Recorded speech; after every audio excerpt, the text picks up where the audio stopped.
ametoa ahadi ya kujenga wodi 2 na ofisi zake.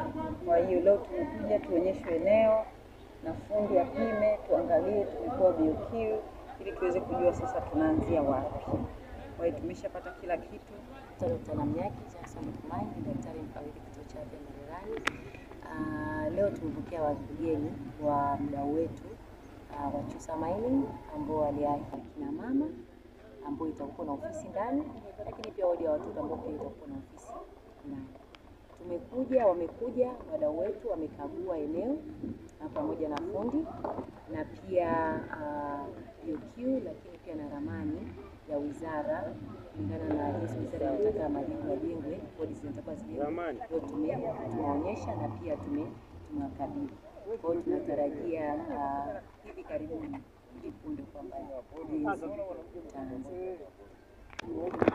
Mimi naitwa Toa Samani Mpanda, ni mwenyekiti wa kamati ya kituo cha afya Mererani.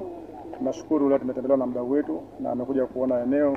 Tunashukuru leo tumetembelewa na mdau wetu Chusa Mining kwa ajili ya kuja kutufadhili kutujengea wodi 2, wodi ya mama na wodi ya mtoto. Kwa kweli ni jambo la kufurahisha, toka kituo cha afya Mererani kimejengwa haijatokea kitu kama hichi. Kwa hiyo itakuwa ni mfano vizuri na wawekezaji wengine pia waweze kuona, kwa sababu uhitaji ni mkubwa katika kituo cha afya.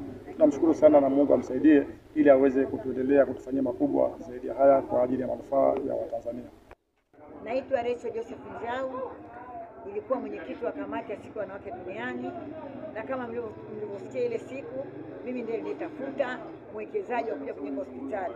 Baada ya kuwa natembelea wagonjwa pale hospitali na nikawa naona kuwa wanawake wanachanganywa sana, watu wenye magonjwa tofauti. Kiukweli nilikaa nikawaza nikafikiria nini tufanye siku ya wanawake kuacha alama. Nilimtafuta mke wa Chusa Mining na alikubali jambo, aliridhia. Hatimaye leo amekuja na mume wake na mainjinia kwa ajili ya tayari kuanza ujenzi. Ombi langu kwa serikali ya Jamhuri ya Muungano wa Tanzania, tuache mambo ya siasa kwenye swala la jamii. Tuache swala la siasa kwenye mambo ya jamii.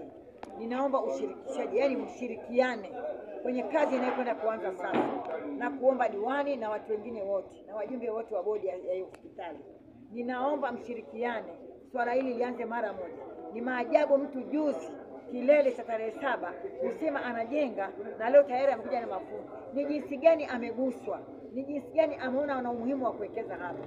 Niombe sana serikali